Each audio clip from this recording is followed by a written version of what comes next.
So good, so good, so good. Everything you want for summer is at Nordstrom Rack stores now and up to 60% off. Stock up and save on the brands you love like Vince, Sam Edelman, Frame, and Free People. Join the Nordy Club to unlock exclusive discounts, shop new arrivals first, and more. Plus, buy online and pick up at your favorite Rack store for free. Great brands, great prices. That's why you Rack. Girl, winter is so last season. And now spring's got you looking at pictures of tank tops with hungry eyes. Your algorithm is feeding you cutoffs. You're thirsty for the sun on your shoulders. That perfect hang on the patio sundress. Those sandals you can wear all day and all night. And you've had enough of shopping from your couch. Done hoping it looks anything like the picture when you tear open that envelope? It's time for a little in-person spring treat. It's time for a trip to Ross. Work your magic. Welcome back, everyone, to Seaweed Brain, a Percy Jackson podcast. We are back today with a brand new guest. Brand new to the podcast, not brand new to us. We are so excited that we roped Zoë Neary into coming into Seaweed Brain podcast today. We have so many things we could talk about. Y'all don't even understand the extent her role covers as a producer on Percy Jackson, and we're going to get into it, so stick around. All right, welcome back, everyone. My name is Erica, joined as always by my co-host, Carter. What's up, Carter? Hi. Very excited. All due respect to all of our past guests, who we love, but this is getting serious today. We're getting very serious. Having a producer on the podcast, extremely serious. Welcome, Zoë Neary. How are you doing, Zoe? I'm great today. Hello. Happy to For be anyone here. who's not watching in video form, you have this incredible bookshelf behind you. Will you tell us a little bit about this bookshelf? Does it have everything? I'm at my friend's house, and so it's actually not my wall, but lots to choose from. It's really nice. It's colorful. It's giving you a gorgeous background. Shout out to Zoë Neary's friend for letting Zoe into Shout out their Stuart. Not color-coded. Are you at Stuart Honestly, Strandberg's house? Yeah, Stuart Strandberg. Oh man, yeah, exactly. So, Zoe, you are a producer on Percy Jackson. You were also on the official podcast. So I'm thinking that people have at least seen you and heard from you before, and so they're familiar with your name. But we want to get into Zoe. I made this joke already once today, but it's Zoe 101. We want to talk to you about your background and what brought you into working in television. And I mean, you're a producer on Percy Jackson, but you're also a creative in many other aspects. So tell us about getting into the storytelling as a kid and what brought you into this career. Yeah, kind of always. I think my parents gave me like a Sony camcorder for a project when I was like 10 years old. And I like never gave it back, And then I'd like force my friends all the time to like be making I'd write little like spec commercials and I'd force them to act in it. And I'd sort of go around just, shooting all the time. Like it was sort of how I interpreted and saw the world. And I think I was 18. I started volunteering on film sets. And I think it was like 50 something film sets where I did everything. I was like a boom operator, camera for a while. I did like grip electrics, script souping, art, first ADing. And you really, really, really learn how hard everybody's position is and how specific. Like it is so hard to hold a boom for like a 6-minute scene in a wide shot. Like my arms are not up to snuff. And so, it's, it was great. And I think that's like really helped me right now as a producer because every single role is so important. And I take every single role very seriously and with a lot of respect. Because I've tried all of them and, I wasn't very good at a lot of them. And so, and then from there, I met Dan and John when I was on a show called THEEE, which is for Apple. It was 600 years in the future. Yeah. Have you guys seen it? Do you like it? Seaweed Brain podcast listeners are familiar with C on Apple TV starring Jason Momoa. I'm just going to tell the story for you that at one point I was visiting Erica in New York. We were eating our little like Hungarian pastry shop things in like Morningside Heights on the steps of the cathedral. And she was like out there like 9:30 a.m. miming so that I could understand the Jason Momoa physical performance, physical movement of like sweeping the ground with the sword and because he can't see. Like, you have to get into it. This is what they're doing over there. It's I even love like season 1. Our set deck team had like this like intricate like rope knot language that like I knew a girl that was like, I made this one tapestry for 3 or 4 weeks of my life, and it's like the Constitution, you know, and just how, oh my gosh, it was how there's ropes all over their sort of village, how just always sort of touching and communicate. It was really cool to sort of see how a world was built. Yeah, and then I Dan and John sort of took me under their wing, mentored me. They brought me to LA where I did development with them. I went on to a show called The Old Man with Jeff Bridges. And during COVID is when we started developing Percy Jackson, which I will get into a sec. But when I was growing up, I think there was one movie that really sort of made me want to be in the industry, which was Fight Club. Nice. Which is incredible. And there was just Fight Club. I think like Amadeus was a really big one for me. Oh, wow. Okay. Movies like Snatch. There was like this whole genre of Japanese movies in the 60s, just when I think American movies had sort of made their way over. So it was like noirs and westerns, and they had all these like really like badass like Yakuza movies where there'd be like harmonica soundtracks, but they'd like be like lone Yakuza cowboys with guns. And it was sort of, and I love sort of finding movies that sort of have a mix where like another country or genre sort of comes to a culture that then totally reinterprets it. It becomes its own sort of flavor. Yeah, I think a really big one for me that sort of changed how I looked at a lot of stuff was Crouching Tiger, Hidden Dragon. Have you guys seen it? Yes. One of the greatest films of all time. Think about it constantly. Good. I too can walk on bamboo if I believe in my soul. Yes. Okay, so I saw it, and at the very end, like I won't spoil it for people that haven't seen it, but you know when Jen makes that choice on the top of Wuhan Mountain, and like right before the ending, I cried the first time I watched it. And then I saw it again years later, and I cried at the exact same shot.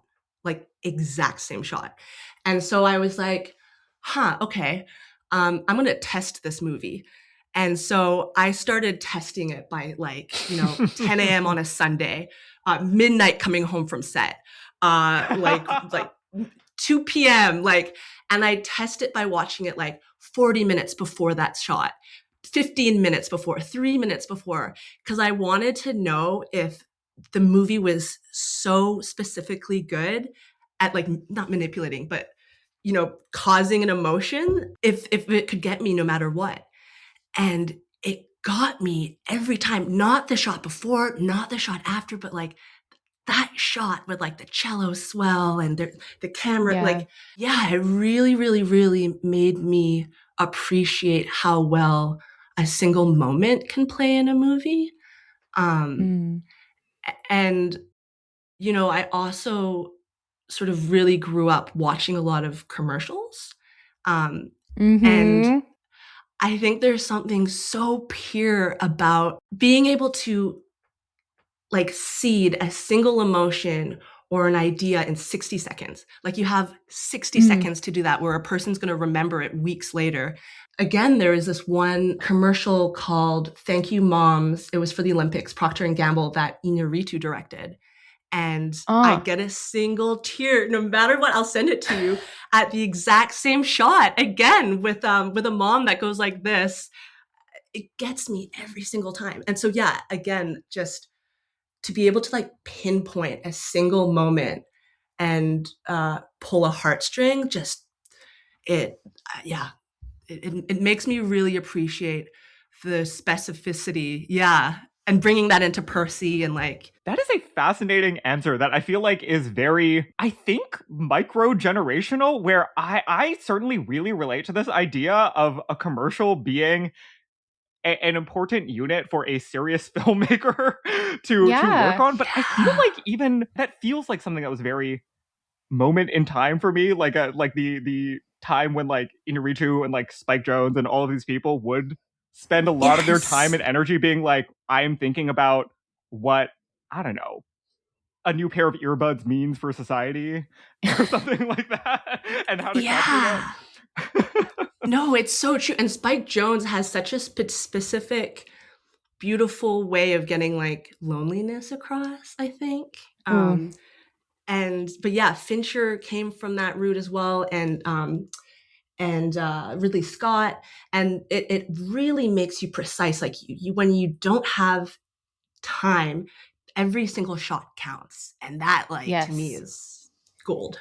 Like a commercial, a short film, or even a short story, I think like all the same way and that same vessel of trying to communicate something in such a short amount of time. And I'm reading I'm reading a Kurt Vonnegut short story collection right now. I'm always reading a Kurt Vonnegut something, but I'm reading this like collection of his short stories, and he has like this big essay he wrote like to introduce them, which are like all of the short stories he wrote back when he was at the beginning of his career and magazines were still a really big thing, and he hadn't even published he hadn't published Slaughterhouse-Five yet. And he's like, a short story is really a meditation. Like if you're engaging in a short story or adding on to that list a commercial, it's a meditation because it forces you to be present in every single little moment and absorb every single amount of information that you're getting and like engage in such a small amount of time and connect, and then it's over and you have to let it go. And so there's something extremely therapeutic to something that is small and tight and compact like that, and experiencing it in real time and then moving away from it. Oh, I love that. I love seeing that as meditation. That's cool. I never thought of that. Yeah. It kind of like what you're saying reminds me of like, I think the first 15 minutes of any movie or show, I'm never more focused. I'm trying to pick up on every single detail, character interaction, the tone and pacing, even beyond 15 minutes, and especially in like horror movies, you have my full absolute attention more than in any other circumstance. I totally feel that. And then you've given that attention for the entirety of the short, which is what you're saying, which is so cool. I also relate to that commercial thing. I agree, Carter. I think it is a micro-generational experience to have such a close relationship to commercials. Like my sister's like 3 years younger, and I legitimately don't think that she has she has watched like maybe half as many commercials as I have in life. Well, I don't know. There's all these brilliant like pieces of art, and they never play on TV. That's what like, when people think of a commercial, they think of like eat this burger, and I don't know. Like I had to go searching for them on the internet, and so I don't know why they don't. Where do they live now? Yeah, exactly. Yeah, we need another Spike Jonze. It's like a heightened experience. He's back at it. He just did one with Zendaya like 3 weeks ago or something. What? Really? Shit. It's the sequence with all of these dancers sort of miming out her ideation process, like behind her in a stacked line. Like they're doing like a thought bubble with a tree in it and something, and it's all like human hands and arms and stuff. That's cool. I am I can't remember what it's advertising, unfortunately, which is maybe, but maybe defeats the purpose, but doesn't defeat the purpose for me. I mean, I was like, wow, I've never seen that before. That's cool. Shout out to him. He did one with Pedro Pascal. Oh yeah, he did do the Pedro Pascal one. That was really good. Dang, no, he's great busy. with dance. He's busy. Yeah. He is. For context, also, but two of my two favorite movies of all time are Adaptation and Being John Malkovich. So Adaptation! Oh my god! He like brought his own. He invented a fictitious brother that he credits in the movie and helping him write it.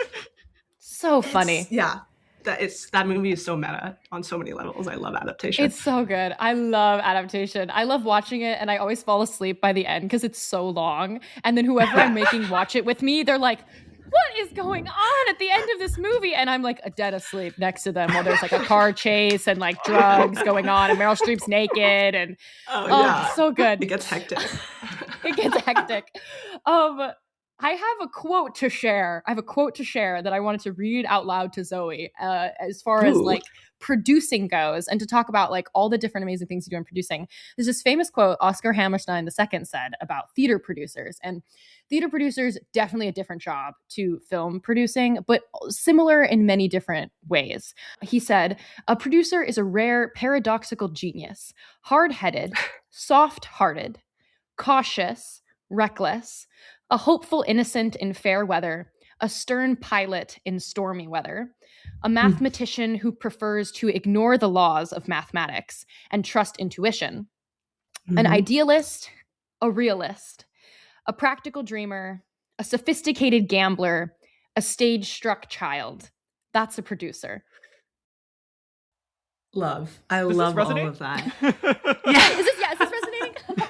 No, I love all of that. What was the thing that you just said about the mathematics? A mathematician who prefers to ignore the laws of mathematics and trust intuition. That I feel like is really like hits because I mean, there's so many decisions that you have to make every day, and you're really I think you had something about like steering a ship. That's a huge part of it. What you're doing is you're starting all the way back from like day zero, where you're developing it, you're finding the writing team. You're really the number one thing you're trying to do is establish and discover what the tone is that you're trying to get across, what the story is, what the theme and the heart and the essence of what you're telling. And from there, I mean, going through the hiring process, you're finding collaborators that you think will, align with that. You're casting people who have the essence of those characters you want. And then from there, you're assembling a team and sort of laying the foundation. And then you're really just after that, like inspiring, trying to bolster everybody from the ground up.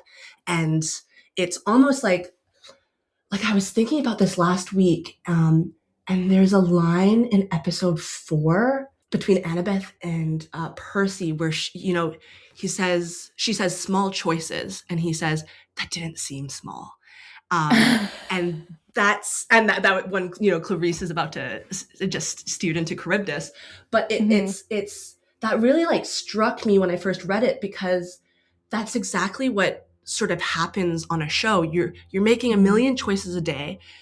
They seem small in the moment, but they have entire they resonate when you're building on it. And you make so many of those types of decisions in prep. Like prep is so important. If you're building those decisions on each other, it's almost like the whole team is sort of creating a house, going like brick by brick by brick. And as a producer, if the house starts to lean a little left, you write it. If, you're really making sure that the house is going into the shape and you're protecting the vision of that. And what we were really lucky to have on Percy Jackson is Rick's words, and his world really gave us that sort of that map of what we wanted. And it became like the mortar, of knowing sort of how the whole house was glued together. But yeah, I mean, you're doing everything from like scouting and choosing locations. Like I was on the ground first with Dan Hanna and his art assistant Mitch, and we scouted just every single day for weeks, going to every single forest in BC, trying to find camp. And you're looking at trees at a certain point, and you're like, okay, do we have space for the cabins? Does the overgrowth feel right? There's so many things. Something that we started with, as the writers room was going, was we started with concept art. Concept art, building the world, concept art, building the creature designs.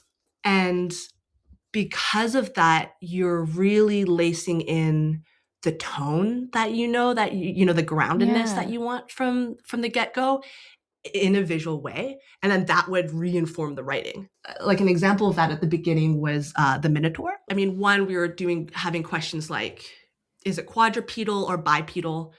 Does it have thumbs? Can it, exactly. Does it have thumbs? What color is it? And you're taking into account, we're going to shoot it in the moonlight. So how is that going to look, how hairy versus not?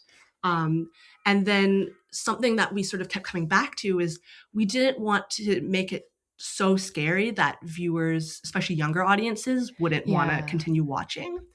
And so we always sort of maintained that it should have like 10% teddy bear.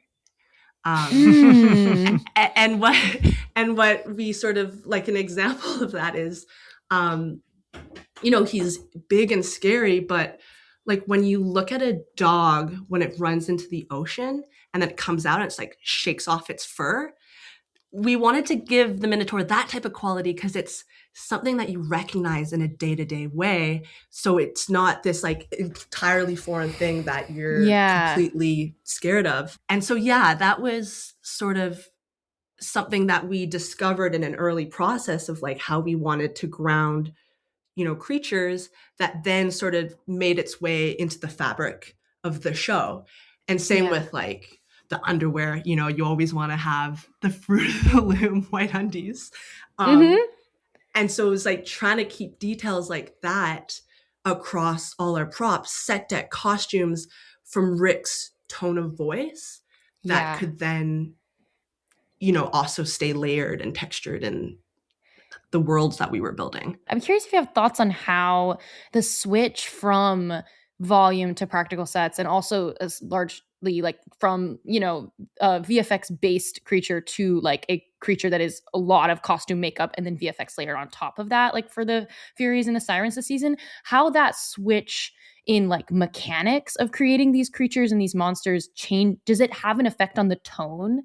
Do you feel at all like the way that we register the story change at all from like a Chimera being this very gorgeously animated creature to like the Sirens being costumes and like physically there in the moment? Or if it's subconscious even, I don't know. I mean, that is interesting because I think a large part of that is how it affects the cast and their performances. Totally. When something is tactile like that, like they're physically reacting to it, you can, and you sort of, without understanding, it's like subconscious, you feel that interaction. And so something about the volume that we used to be able to trick your eye, what we did with set deck is, say if you're taking like the Met exterior, we would put something physical like a hot dog cart into the set.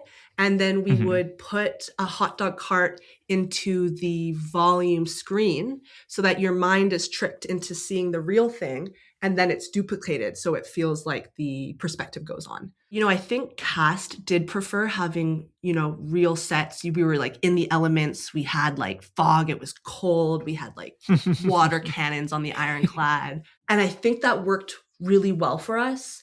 But like part of what was great of the volume was like we shot that Minotaur sequence for a whole week, and we could do it outside at night,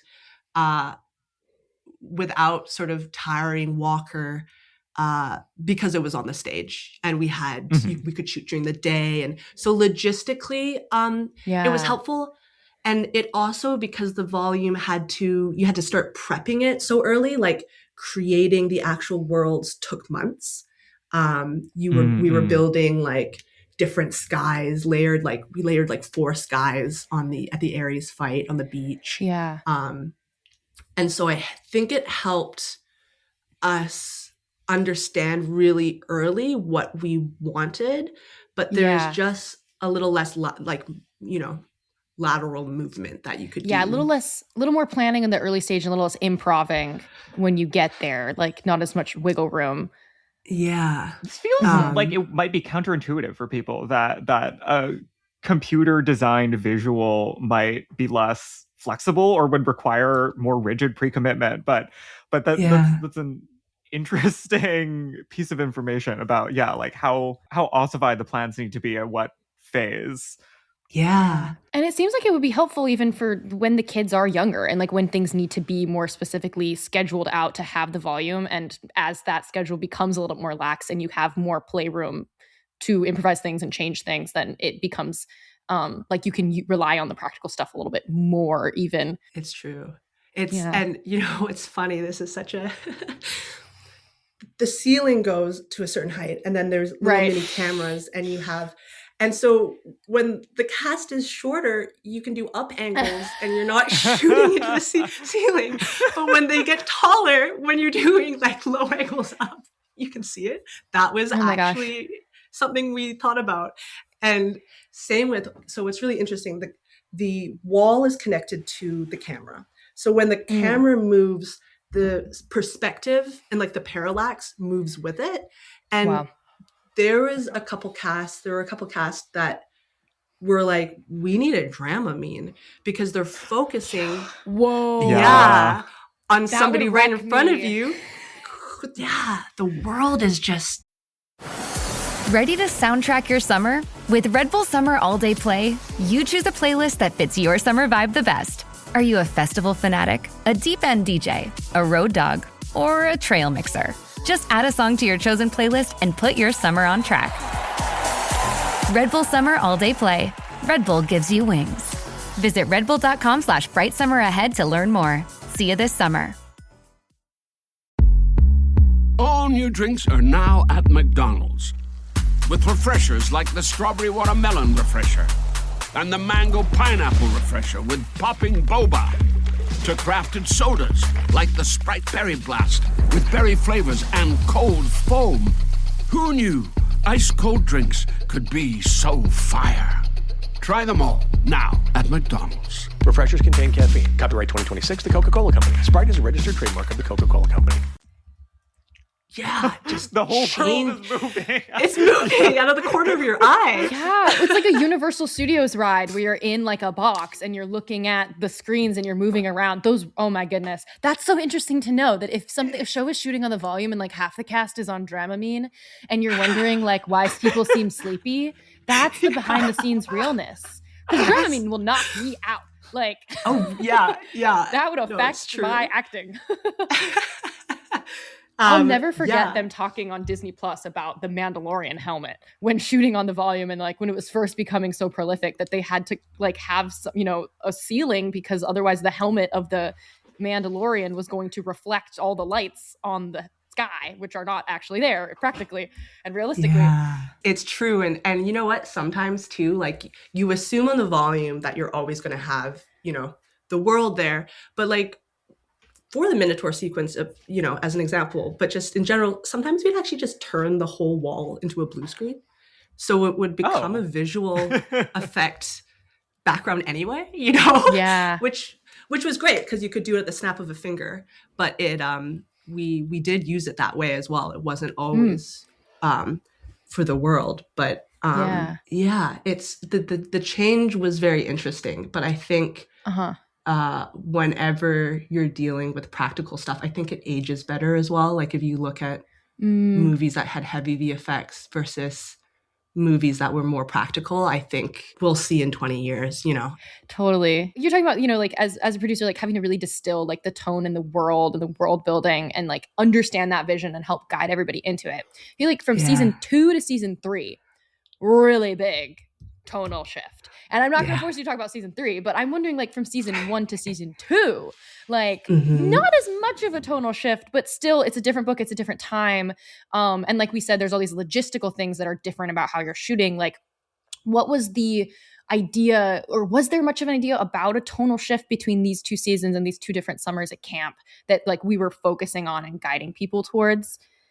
Yeah, I do think so. So going back to sort of season 1 and what we always sort of really talked about, like a big sort of touchstone was E.T.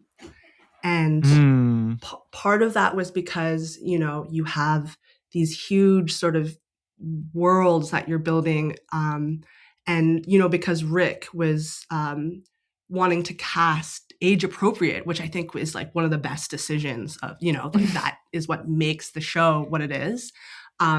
We sort of talked about it as like, what does the world look like from 5 feet high, you know, in terms of stakes, in terms of, and but still grounding it in sort of the human heart between him and Sally. Like that was really the main sort of driver.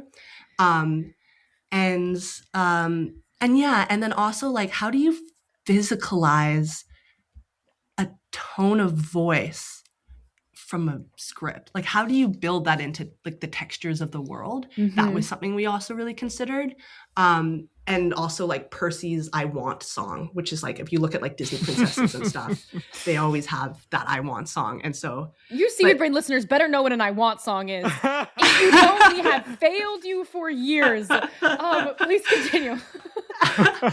And then going into season 2, yeah, it's like you're maturing. You're like, there's a real sense of, you know, especially in that final battle, like, you know, people are getting hurt. You know, there's you really feel like the fight scenes are also like something that Eli was so amazing at is they really feel like these extensions of the character, you know, like it's these non-verbal confrontations that you're having, especially, you know, Luke and Percy. Their movement styles are so different. Oh, right? So delicious. Yeah. Yeah. Luke was like fighting to kill. Percy was fighting to defend. And because of that, I think it's sort of what we've been trying to do. And this happens even more in season 3, because obviously there are character deaths, but maturing with the audience and with what the audience might be going through as well, and sort of taking those core elements and putting them in what the characters also, you know, struggling with emotionally, caring about. Yeah. And yeah, that's it. It's been interesting seeing that journey. And another thing about it too is because like these characters are so embedded in the cast, the characters are sort of mirroring their lives as well. Yeah. And Dior has talked a lot about that. Yeah, exactly. Because of that, they're bringing themselves into it, and we're like writing a little bit to their voice. We're sort of maturing, deepening, darkening the sort of the tone as also the stakes deepen, and also the world stakes get larger and larger. Wait, by the way, and this is, sorry to go off topic, I was just thinking about this the other day. If you were dipped into the river Styx, what body part would you choose to be vulnerable? Yeah, I was really considering this too. Like I would. I mean, the principle of something that's underneath your armor, I think, is really smart. Something that's difficult to get to physically with a sword. I feel like I'm tempted to either say like the very bottom of my foot, like my arch of my foot, or the very top of my head, or like the very crown of my head. Yeah, that would be extremely hard to stab, to attack, totally. But like not the very top, but like slightly behind, so that like if a sword came cleaving down to my head, it would not hit the very back of my skull. Like, and a little to the side. Yeah. You like where my ponytail would be. Yes. Protected by my hair ponytail. as defense. Yeah, they have to cut your ponytail off before they can kill you. Yeah. I love that. Yeah, because I was thinking, I was like, what if like Luke is just like yawning and stretching, like bop, somebody could bop him, or like the back is just, like he's not the smartest boy, okay? He made some mistakes along the way. Well, now I want to know your answer. Well, yeah, Carter and Zoe. Well, so I was kind of thinking like right between like the hip and the groin, because of, you know, it would be an awkward position to. Yeah. And then also you could like double over and get stabbed in the chest if somebody was coming at you. I don't know. Yeah, you could easily do a forward fold. Yeah. What about you, Carter? I feel like, I don't know if this counts as a technicality or something, but like the roof of the mouth or something. Oh, see that? Where like it's exposed to the air, but like I don't. Yeah, they'd have to like really get in there. It would be a good source of kind of divine comedy where like in order to survive, all you have to do is shut up and can. I do love that. You would be danger to speaking of Jason Momoa's fight style in Chief of War on Apple TV. He does a lot of stabbing straight up through the chin into the brain. So you just have to watch out for spears. Put that on a t-shirt. Watch out for spears. Watch out for spears and shut the fuck up and you will be safe. Well, good news is we can go anywhere from that. So Carter, would you like to ask a question? Yes, hard pivot. We have definitely been keeping an eye on the needle drops throughout season 1 and season 2. And to the extent that we have talked to folks involved with the show about this, everyone has pointed us to you and said that a lot of these are your idea, or that like this is a part of your kind of disproportionate production control. I guess we could list some of them off, but we're generally, I guess, curious to know like what your role is in the needle drop process. Yeah. And then, and also how hard or easy was it to get Olivia Rodrigo? Yeah, how hard or easy was it to get Olivia Rodrigo? She asked us. She wanted to be a part of the show. She loves Percy Jackson songs. Yeah, she loves Percy. And so it was really interesting because, so actually knowing Olivia Rodrigo was interested, I went through all of her albums and was like, what should we choose? And so Logical was the first, and because of the water, immediately was like, yes. Oh, this has to be linked to Sally and Poseidon. And so we would splice in the song into just different attempts, and one of them went into episode 7 when when they're together at the bar. One of them was in episode 1 where she's like communing with the rain. Oh, there is a song that we used in the cab scene when Percy's trying to drive at the Lotus Casino. Hold on, Olivia Rodrigo songs. Get Him Back. Okay, and it was not actually in the show. This was like one of the other like edit experiments. Okay. Yeah, so we experimented and cut different songs of hers into different scenes to see what would work, and which was really fun. That was a really fun like puzzle. And in the end, we thought start out with a bang in episode 1. Right to the heartstrings. Oh, that's my Crouching Tiger, Hidden Dragon. No matter what, I will cry when Sally Jackson is on her fire escape, feeling the rain fall on her face and thinking about Poseidon like water fell from a February sky. That's crazy. That makes me so happy. That makes me so, like, hearing that those kinds of details like hit like that. Gonna make me cry. That's really nice. It's interesting because, again, music just really can maximize an emotion. And like something that like I've always thought about is like, I kind of consider movies that are like either like top down or bottom up.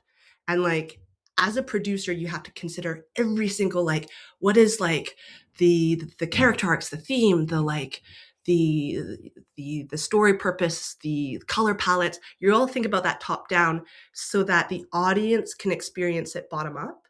And that's like, it's coming from the gut, from the stomach. It's coming up emotionally.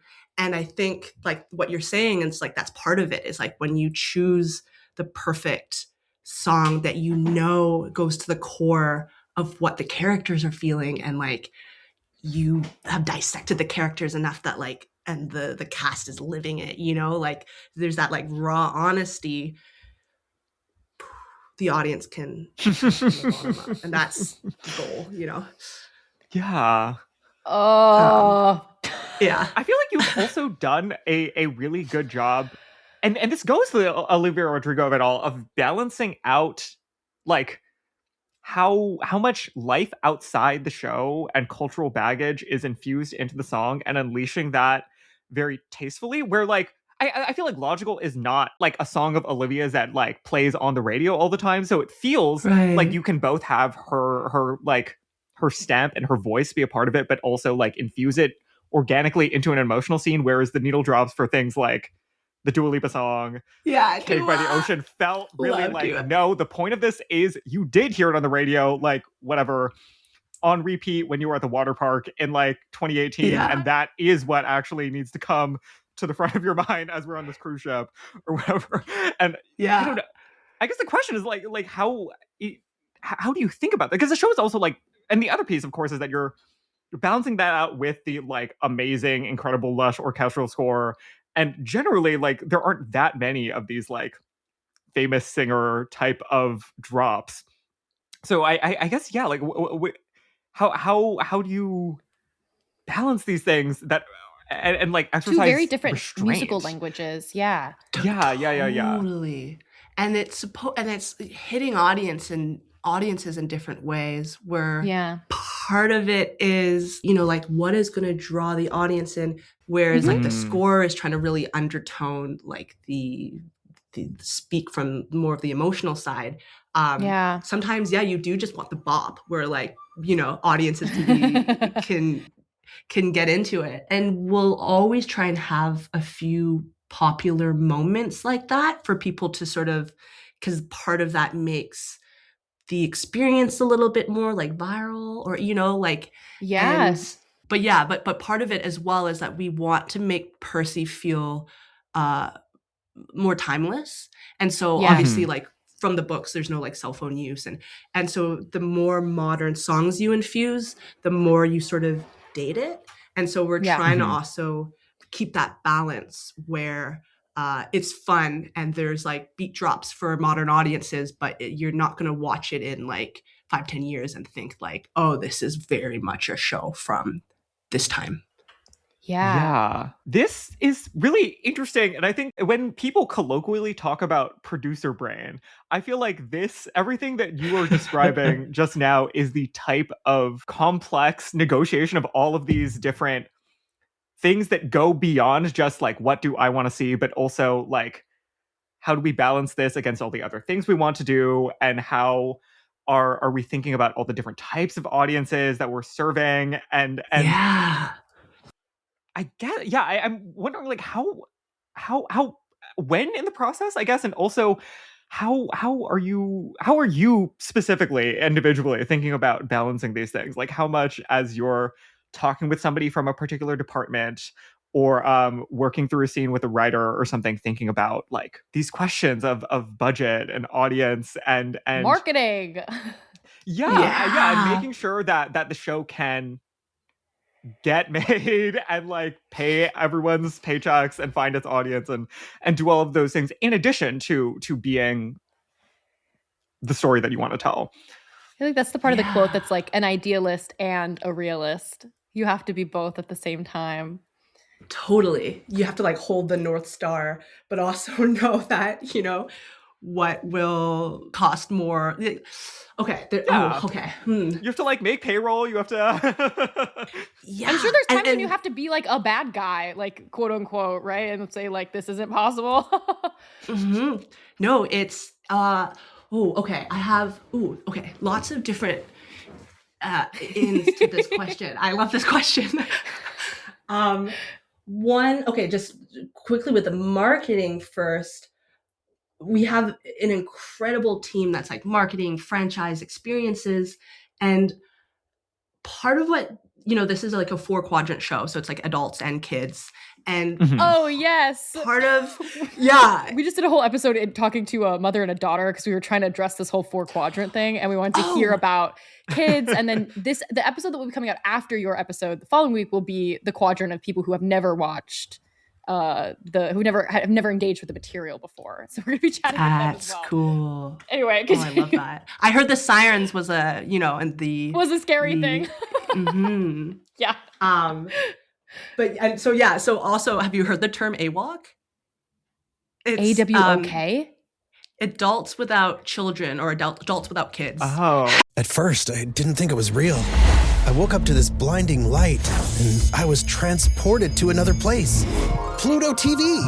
Then I heard a voice. Come with me if you want to live.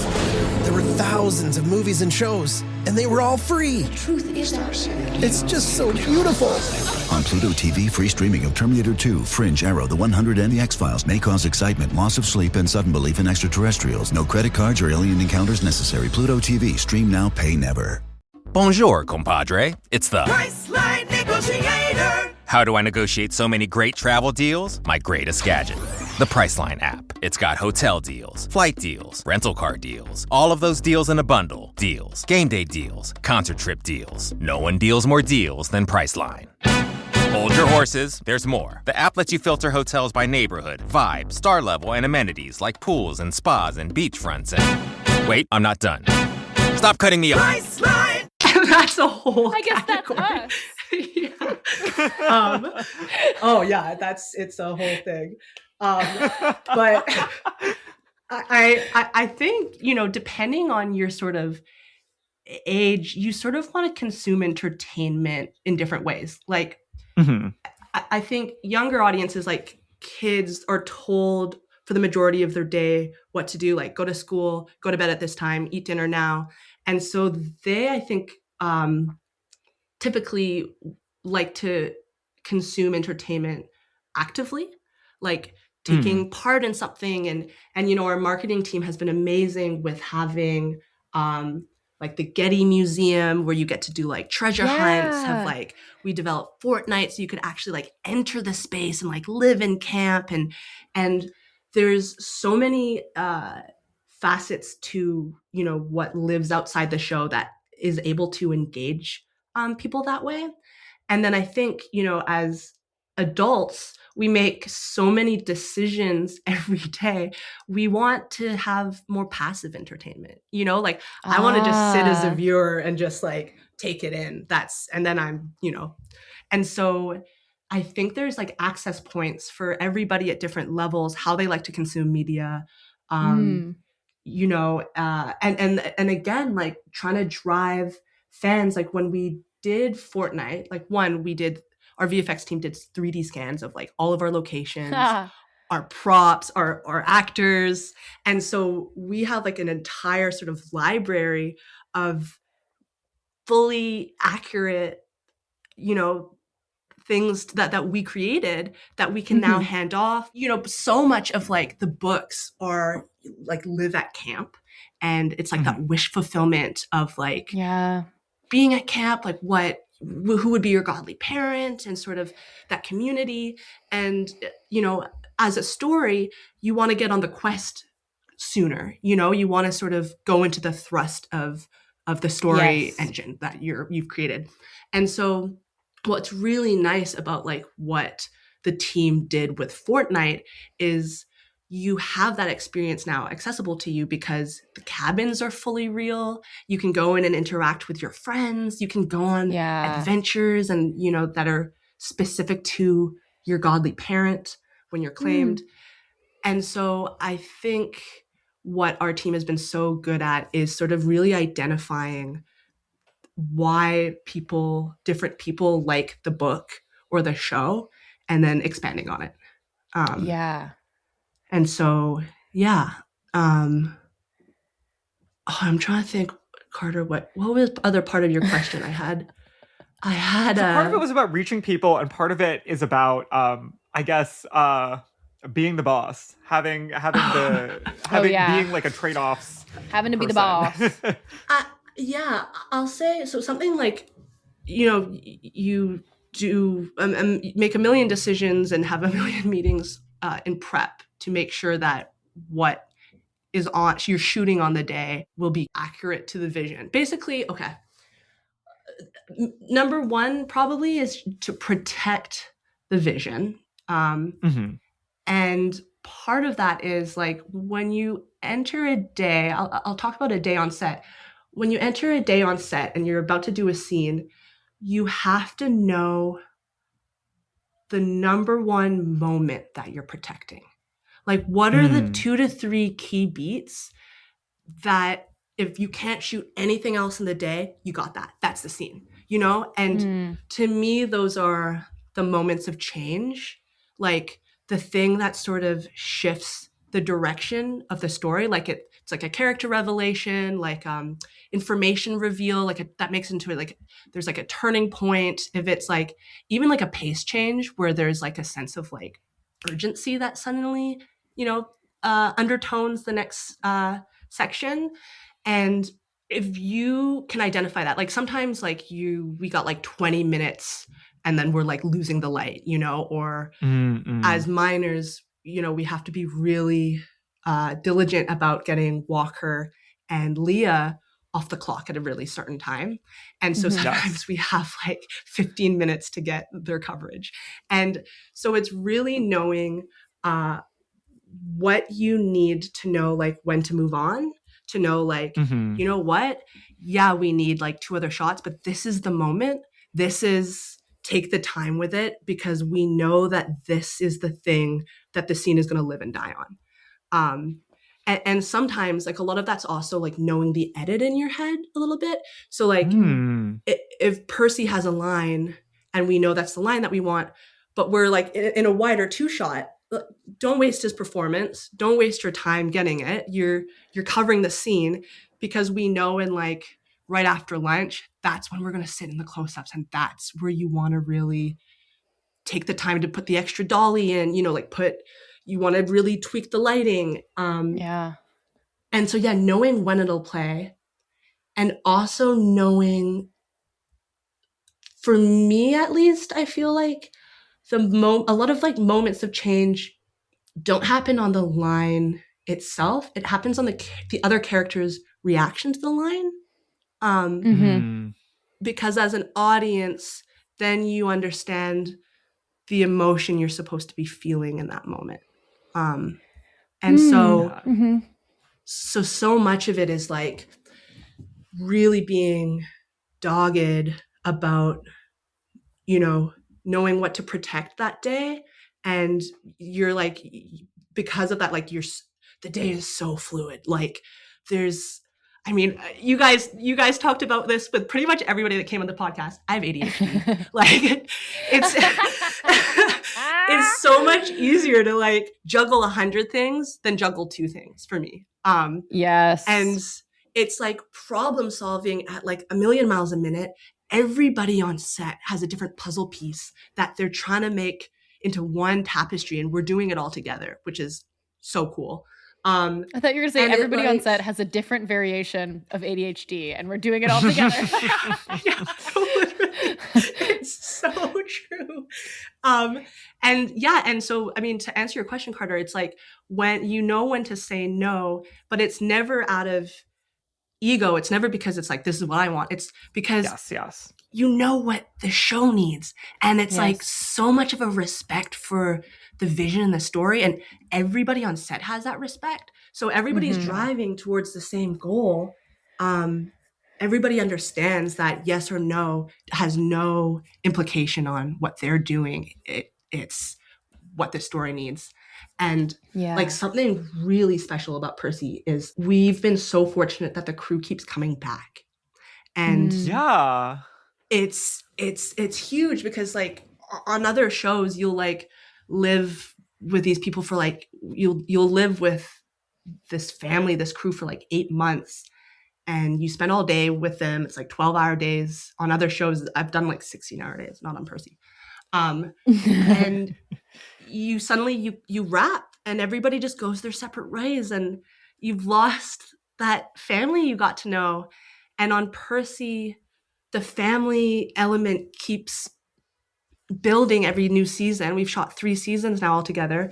And when that happens, communication becomes so nonverbal. Like it's, you can communicate in like group looks, mind. Like, like Brebner, our first AD, will like look across, he'll be like always standing across the room, and we'll immediately look to the monitor and we'll just like do a head nod and we'll just say like, you know, do a little finger movement or something to go again. And immediately he's on the microphone saying, we're going again. The director's going in for notes. Like it's, the camera team is amazing. They always know the types of shots that we should be setting up for because they know the language. And so much of the sort of the flow has been established, and like people's energy is like all sort of so in tune that that they can also, the crew can anticipate also sort of where things will need to be. We're in like the same rhythm of knowing to speed up when we need to wrap, you know, Walker or Leah by a certain time. It feels like it's all inherent. And those like weekly meetings that we've heard a lot about, the interdepartmental meetings, like I have to imagine that those add a lot too. And that I've heard that those are not necessarily common on every production. Like you're not always having all the department heads get together and communicate so that everybody is familiar with the same vision and can be in service to it. Yeah. No, it's amazing. That's something that John Catron and Jim Rowe started, which was really, really, really smart. And it's, Mondays at 9 a.m. Everybody comes together and they say, what am I working on? What do I need? And departments are essentially sharing all of their needs, all of the support. So you know different people's timelines, how to sort of step up. It's really, really, really important when you have this big of a show to continue to touch base, so that you make sure nothing is left behind. Everything is like to like the degree of like, you know, Michelle and Dean are amazing props masters saying like, we're designing the handle of, you know, this sword, we need to get eyes on it. And it's the ambrosia. What we did so many, you know, textures of ambrosia and like it's just, and when you know what's on the table also, like as a producer, when you have a million things, a huge part of it is like knowing what to prioritize. We were shooting a scene last season on season 2, and the casting director called me in the morning and said, there's one of the cast that was there that day had just been through a personal tragedy. And so like, you know that there's like a million things on the docket, but then suddenly that switches and becomes a priority. And like suddenly the only goal that you have is like, how do we reblock the scene so she's not in these shots? How do we change the entire order of the schedule in the day to get her out, shoot her coverage first, and just, you know, really you're in service to everybody that's making this, like as humans first. And I think, and this is something like Dan Schatz is so incredible at doing that I try to emulate, is he really makes sure that everybody on the show is the center of the show. And so, I think that that's absolutely true. Like, I think that John and Dan, and I think everybody who works in the show, everyone who we've spoken to, you included, just have such a very special gift of making you feel like you are the most important person in the room right now. And like you are heard and you are seen and you are a real person, which in regular life is hard enough to come by. But I think on a set is probably even more rare because there's so many things going on and there's so many moving parts. And just to be able to know that like every single person here is valued and is what they're contributing is important. And we see every single person and we're treating them like a human being is something that seems so simple, but absolutely, I hope like our listeners understand, is like not something to be taken for granted, because that is not always the case. Even like in a regular office space, in a creative working environment, that's not always what happens. And that's part of the reason why the show has so much heart that gets translated through the screen, is because it's present like in the studio space as it's happening. Yeah. I'm gonna cry too. Yeah, and I no, it's so true. Like, these are your fucking family, your comrades, and I think it comes from respect. Like, I respect everybody to like their core, you know. Like, and oh, this is gonna sound so corny.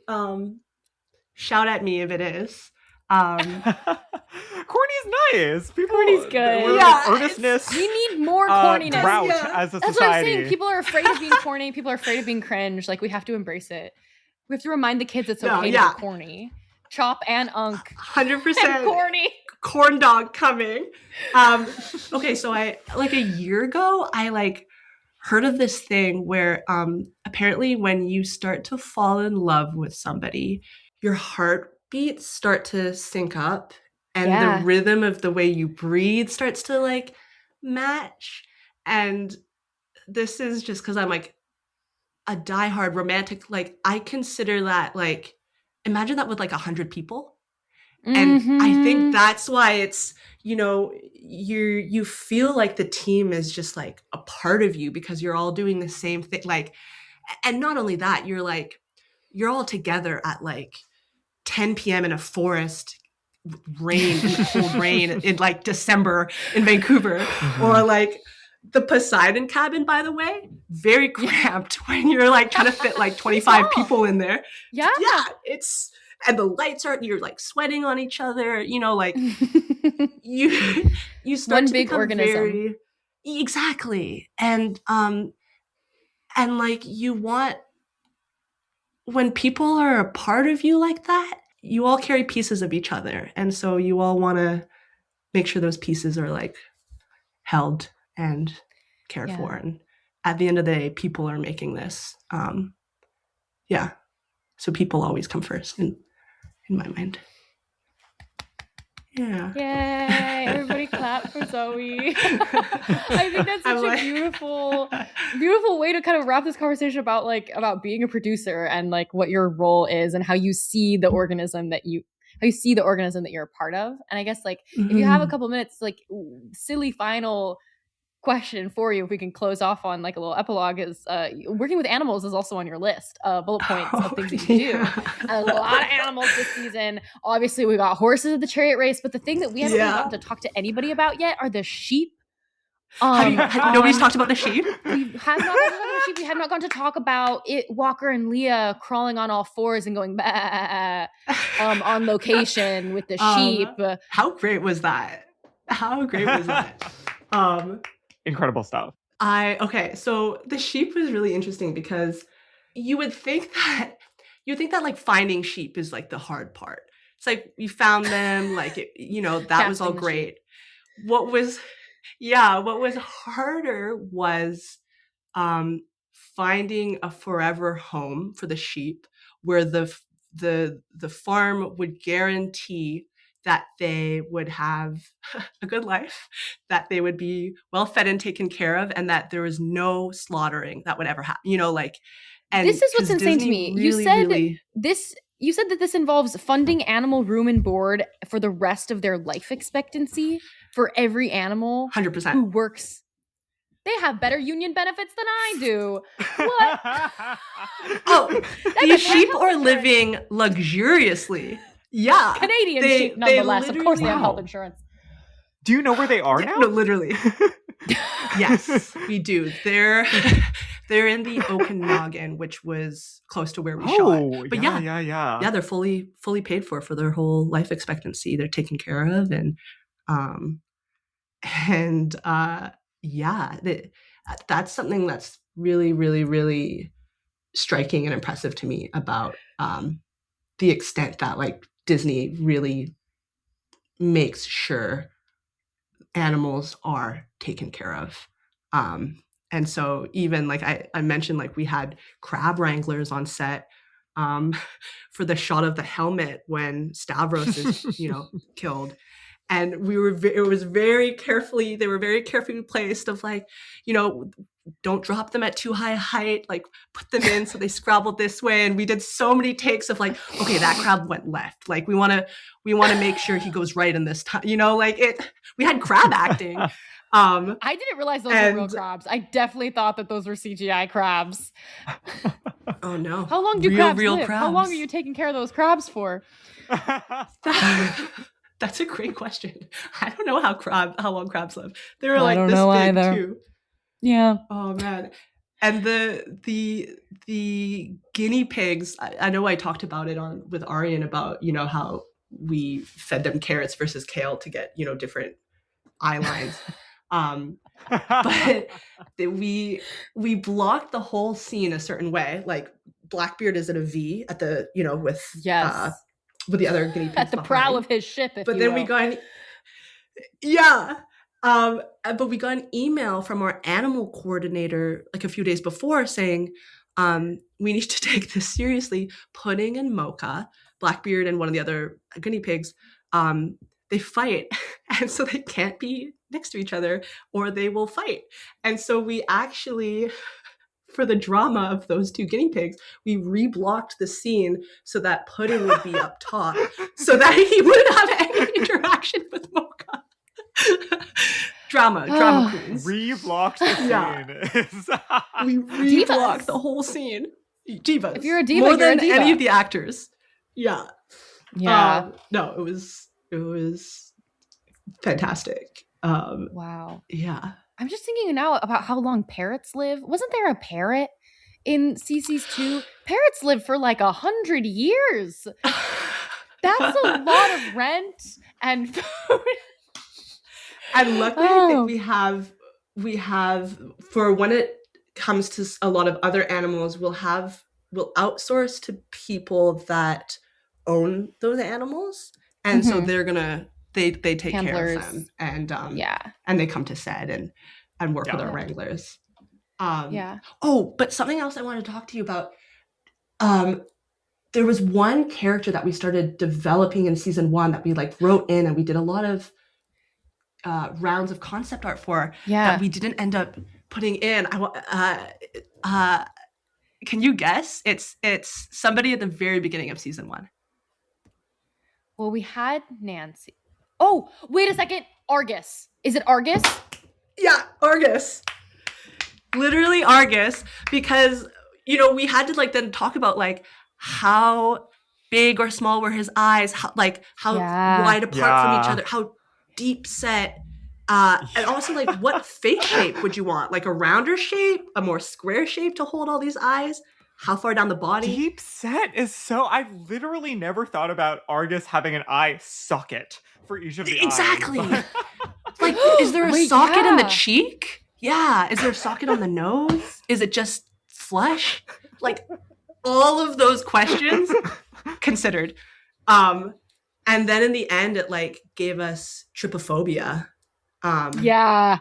And it was way too early in the season to have, a character that,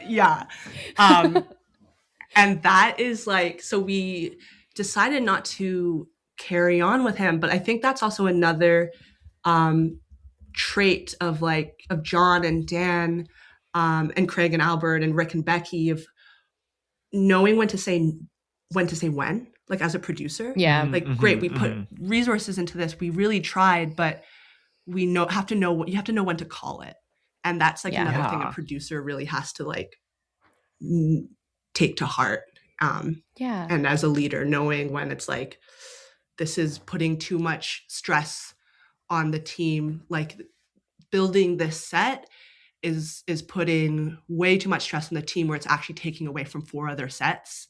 It's not worth it. So much of that is communicating between departments, post, set deck, construction, to optimize how to do something. And everybody has their own pool of money for each department's budget, but sometimes you have to what is it? Take from Peter to give to Paul.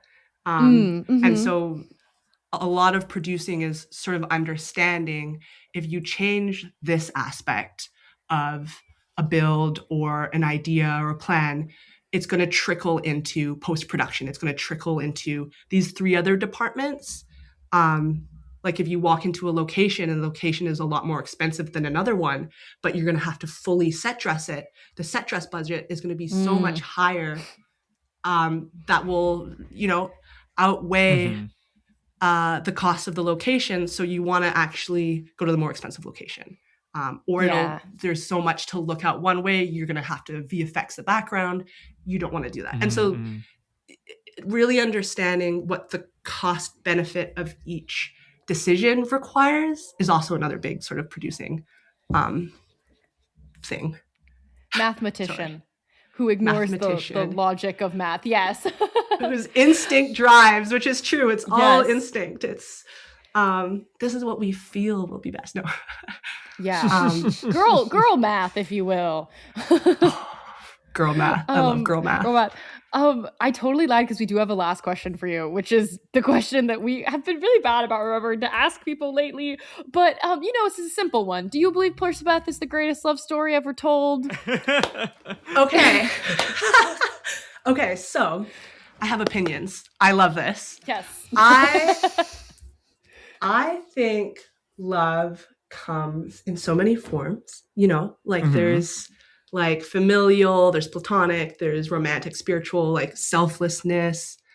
And I think, people have the instinct to want to put Percy and Annabeth in the romantic category because that's often seen as the highest form of love. Mm-hmm. But I think you can love a person that transitions between any one of those.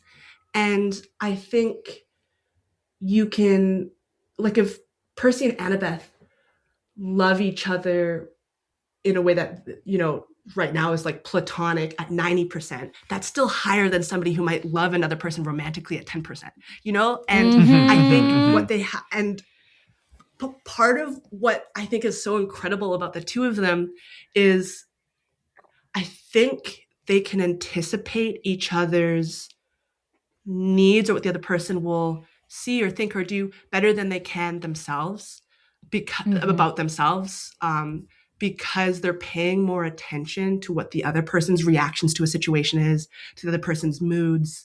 And when that happens, like my favorite moments that I think sort of show Percy and Annabeth's love for each other are like all the micro moments where they're like shooting looks to each other, or like when they come out in their togas and they're so in step, they turn at the same time, they're finishing each other's thoughts. They're like, it's all the stuff where they're so used to sort of paying attention to all the sort of micro reactions that the other person is having. They become they're in tune. And so they're in the single organism and their hearts are beating at the same time, one could say. Yeah. Yes. No, literally. And it's like, and then, okay, so I think you talked to maybe Daphne about this, about I was going to say, this is all a very likely Daphne Olive answer. Very likely way to answer this question. Yeah, their fatal flaws being complementary. So there's a line in 205 that got bringing up a piece of paper right now. That is so I literally wrote it down. Because I was like, I don't want to forget this line if they bring up Percy and Annabeth. Okay. Where is it? Okay, on the boat when he's talking about how they're talking about saving each other. This was in the script, and she asked what he heard. He says in the siren song, he says, "Just you. I heard them singing. I guess they couldn't show me anything I wanted more than saving you."